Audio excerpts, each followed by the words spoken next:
Hey guys, welcome back. Today I'm doing another requested 10-team full PPR fantasy football mock draft that's like yesterday, except today we're not going to do the anchor wide receiver strategy. We're just going to be drafting from the 5th spot and see what happens. We'll show you how to win your league by winning your draft. Let's get this fantasy football podcast started right meow.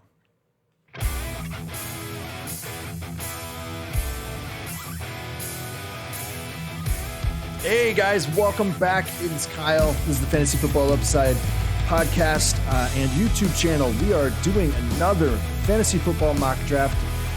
So fantasy football mock draft Friday, right guys? All right, so we're doing a 10-team full PPR draft this time, and we're going to be going from the 5th spot. This one doesn't have any crazy anchor strategy or RB robust or anything like that. We're just going to be doing a normal, regular old PPR draft. This is 10 teams, so there's going to be value late hanging around there forever. So we're going to hopefully be able to capitalize on that. All right, so let's just head on over to the mock screen here. I've already got it set up, and let's get moving on it, right? We've got PPR 10 team, 5th spot, standard positions. Like I mentioned before, this is a requested mock. So if you have a request that you want to make, feel free to drop that down below. Do double check our episodes or our playlist for all of our mock drafts. Just make sure that we haven't done one recently or anything like that that fits your league. If we have, feel free to just check that one out. Or if there's some weird wrinkle that you want to toss in and you want to have me do that, go ahead and feel free to let me know. We're going to be taking requests for a little while here still, and probably into the first week of the season, just to make sure that if you have a late draft going on, we can still help you out. All right, we're going to keep the clock at 60 seconds, and we're going to get moving here. All right, so see what we could do. There should be a good running back still at the top. The question is whether or not it's a pass-catching running back. That's what we want to lean towards, right? There are a couple here, actually. So we've already got off the board McCaffrey, Cook, Henry, and Kamara. I'm surprised to see Henry go third in a PPR. Man, he really shouldn't be up there. But that means good things for us, right? So we're going to pass on Devontae Adams here. I think that, if you've seen any of my recent stuff, as far as mock drafts go, the second round is primo for wide receivers. Still, the value is there, especially when you get into a shallower league, something shallower than like a standard 12-team league. So if you're in a 10 or even an 8-team league, you should just be hammering running back in the first round. All right, so there's Ezekiel Elliott, Eckler, and Aaron Jones there. Those are the running backs that I would consider. I would push Elliott down the board a little bit, and I actually have Eckler and Jones ahead of him. Fantasy Pros is not going to like me if I pass on Elliott, but I would pass on him here, actually, I think, and go with Eckler. I think that the volume is just going to be there. There's a guarantee of volume almost there. So I'm going with Eckler, and we're going to roll and see what happens here. All right. I do like Hopkins, and I think that he's creeping into my top 5, but I actually have Ridley ahead of Hopkins in my rankings, and so I think I'm going to go with Ridley. People are probably going to think I'm crazy for that. There's just too many mouths to feed out there in Arizona that I'm just a little worried that he's going to not get all the volume that you would see from him usually. Whereas Ridley, there's a lot less competition. Obviously, there's Kyle Pitts there now, so there's a little bit of that.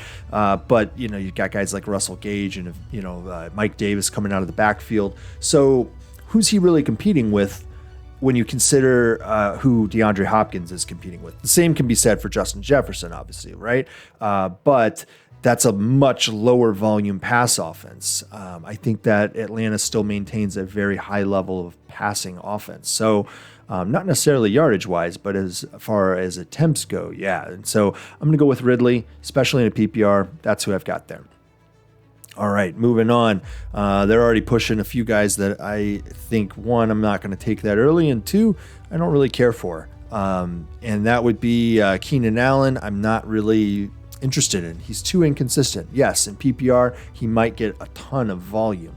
We've got a different offense being run out there, though, this year, so I would call that into question a little bit. I also think you've got a rookie QB last year who was focused in on one guy because his tight ends were all hurt, basically, and that happened to be Keenan Allen. So Justin Herbert being in his second year, I think is less likely to hone in on the one guy. I think Mike Williams explodes this year for higher volume, and as a result, I think Keenan Allen ends up suffering. considering he's extremely inconsistent anyway, he was already somebody who I was not super interested in. Darren Waller is a good opportunity, but I'm not taking him in the third round. I'm not spending a third round pick on a tight end, even in a 10-team league where volume is still, or there's going to be value still in the fourth round. I'm going to go with Allen Robinson here. You got a guy who's just Mr. Consistency. He actually was commenting or liking some fantasy football comments that were being made on Twitter. He was stealthy, scoping people out, I noticed the other day. So yeah, that's interesting, right? But he's paying attention. All right, so we've got, I think what we do is we need to go back to running back here and just see what the value is. We've kind of passed on that a little bit. There's some good guys here that I do like. And I think what I'll do is I'm going to go with David Montgomery here over Chris Carson. Carson could end up with more passing opportunities or receiving opportunities this year. I think that offense is going to try to do a little bit more stuff like what the Rams, all of the people who are the Shanahan disciple kind of coaches. I think they're trying to bring that into their system a little bit. And I think as a result, the running backs are going to be a little bit more involved just in general, right? And just trying to get them involved in the passing opportunities, dumping down to them more often, calling passing plays to the running back more often. So I do like him, but I just have a feeling about David Montgomery this season. I think he's going to do pretty well. And I think I'll probably come back to running back here, but let's check out wide receiver, tight end, QB, see what's happening in each one of those. I do like Lockett. I think that's a good opportunity. I think he's in for a good amount of work this year. Yeah, DK Metcalf is going to steal some of that, but both of them were pretty solid and have been for the last 2 years. The issue with Lockett, and somebody brought this up in another video before, is that he is a lot like Keenan Allen in his inconsistency. He got all of his work done in about 3 or 4 games last year, but he's been consistent over the last 3 to 4 years. When you really look at it, he's been pretty good. So I'm not as scared off by him. So he is still draftable at this moment for me. Hawkinson here at the 5th round, still early, I think. I would push. I would push Andrews and Pitts down the board a little bit. I actually like Hawkinson, I think, over the two of them this year. At running back and wide receiver, let's see here. Running back, I'm actually leaning towards running back, believe it or not. I know I talked about Lockett there, but I am leaning towards running back. But man, Kyler Murray here in the 5th round, that's where we're going. It's Kyler Murray in the 5th round.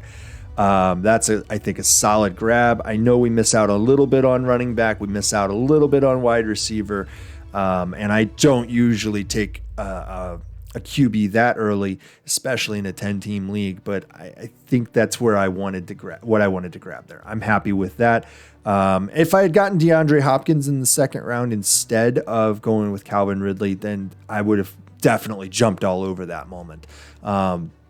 Just because of that stack opportunity, right? As it stands right now, we're going to miss out on any opportunity to do any stacking probably, unless we grab like Christian Kirk later on, or maybe, what's his name? Rondale Moore. All right, so running back and wide receiver, I think we'll probably pass Hawkinson. Hawkinson is still sitting there as a running back. Tight end. I'm going to go with Mike Davis, actually. I think that's what I'm going to do here. It's probably a decent value for the pick that we're spending on him to get him there. I know we're passing on a few other guys, but I think people are overdrafting or overselling what these guys are going to do. Like Gaskin, I think, is actually going to lose out some carries to Ahmed. Kareem Hunt, I think, is going to be, we're in a PPR league. I know, and I'm going to catch some fire for that. But Kareem Hunt, I think, is going to struggle a little bit this year, guys. And I think Nick Chubb's going to be the guy that you want in that offense. So, yeah. All right, let's double check our roster. We could grab a wide receiver or a tight end here, I think, and be comfortable. I obviously want to check out what's happening at running back just to make sure that we're not missing anything. As I always say, if you see the last few tight ends that you're willing to take or the last few QBs that you're willing to take, even if you think it's a reach to grab those guys, ensure that you get your guy. So go grab those guys, even if it's early. So like if I'm desperate to only get guys like Logan Thomas or Robert Tonyan here, because I think Fant's a little banged up. I think Goddard is not going to have a great year. And I don't like other guys down here, right? That's early. That's early for ADP. But if I'm desperate to make sure I get the guy I want, I'm going to do that. If I still think that they're going to fall a little bit, I'm going to pass there. And I think what I'm going to end up on is wide receiver here. And I'm going to go with Robbie Anderson or Tyler Boyd, but I'm going to go with Robbie Anderson. I think he's actually going to be a pretty good play this year. He's going to be a wide receiver 1 or 2 on that team. And as a result, I think he's going to be a pretty solid wide receiver 2, most likely. He's been pretty consistent across his career. Obviously, it's a little bit different situation with Darnold down there, but hey, they're hanging out again, right? Weren't they together, I think, in the Jets? I think so, 2 years ago, right? So, comment down below, correct me if I'm wrong on that one. But let's dip back in here to tight end. Value is starting to make a little more sense if we're going to go for Logan Thomas, which I do like, especially in a PPR over the only other guy that I would consider, and that is Robert Tonyan. Tonyan's volume is lower. I think he had like 13 touchdowns on 56 targets or something last year. It was just an astronomical touchdown total. He's due for regression in that regard, but I do think he's actually going to get more targets this year. But they have a lot more tight ends on that offense than I'm comfortable with. So I'm going to go ahead and grab Logan Thomas most likely. I do see there's some good wide receiver value here. But I think I'm going to go with the tight end, and I'm going to go grab Logan Thomas actually. The wide receiver value is decent, but it looked a little early still for those guys. Running back, let's see what's happening over there. Yeah, it looks like some of those running backs finally moved. Damian Harris, his value shoots sky high, I think, with the moving of Sony Michel to the Rams, right? I think he went to the Rams. So I think Damian Harris is a great grab. Melvin Gordon is a good one at this spot too. I think both of those are really good values, actually. I like Trey Sermon over Raheem Mostert. Honestly, with what's still sitting here, with who's still sitting here, Melvin Gordon and Damian Harris, I wouldn't consider either of those guys, Trey Sermon or Raheem Mostert, even though I think Sermon could be a great play this year. The issue for me is that those two guys are going to be eating into each other's time a lot, whereas Melvin Gordon and Damian Harris, it's opening up for them. The road's opening up. I think I'm going to go with Damian Harris here over Melvin Gordon, just because I think that the offense in general is going to be a little bit more run heavy. Sure, he's going to lose out goal line opportunities to Cam a little bit, but Cam might lose the job, guys. It's entirely possible he's going to lose this job to Mac Jones. So I'm going to go with Damian Harris and just see what happens, right? We're just going to see what happens there. All right, let's double check our roster, see where we're at. We've got 4 running backs, 3 wide receivers. We're done on QB and tight end. If you haven't figured it out from watching any of my other mocks, I only draft 1 QB and 1 tight end. Most of the time you can get something off the waiver wire that's going to be serviceable and fit in or fill in for you. All right, so we're going to go back to running back and wide receiver and hit those heavy until we get to the last 2 rounds, most likely. All right. Like I said before, Melvin Gordon is a great opportunity. And look, he's still sitting there. Mostert's off the board as well. So Trey Sermon's still an opportunity too. I think that Sermon's going to be okay. I don't think he's going to outdo Melvin Gordon, though. So I'm probably going to go with Melvin Gordon here. I just want to keep an eye on the number of running backs versus number of wide receivers I end up with on my roster. So a bit of strategy there for you. I don't want to overdo it. I am willing to lean a little heavy one way or the other, but usually a deviation of like 7 to 5 or 5 to 7, in either direction there. I try to go even and go 6 to 6, but I'm going to go with Melvin Gordon. Wide receivers I can push on a little bit here because I think that their ADP pushes them down the board, whereas I think that the running backs would go off the board a little bit earlier or a little bit more likely. All right, so wide receiver, there's still guys here that I do like a lot. We've got Mike Williams. I mentioned him earlier, right? Mike Williams is a good opportunity. Marvin Jones is a good one. Devontae Parker, he's going to lose a little bit out this year to Will Fuller, but it might open up some opportunities underneath because Fuller is going to stretch that field a lot more. Russell Gage is somebody I like, but we're going to pass because we did get Ridley. I don't like to draft 2 guys for the same position from the same team. So we're going to pass on that. Let's just see what we've got sitting here already. We've got Ridley, Robinson, and Robbie Anderson sitting there. So we've got 3. Let's go ahead and grab another wide receiver, and let's get Mike Williams. That's where we're going. If Jones falls, we'll go grab him, but he did not fall. All right, let's just double check at running back. We might grab one more, maybe one more running back. Let's see. Yeah, at most, I think we'll grab one more running back. Let's see what's sitting there. Kenyon Drake's an okay grab. Jamal Williams is going to get a lot more work than people are anticipating, I think. Same with Tony Pollard. I think he's being underdrafted. A.J. Dillon is probably being drafted right in the appropriate spot, but I think he should probably be drafted as a back-end RB3. I think that he's a decent flex value this year.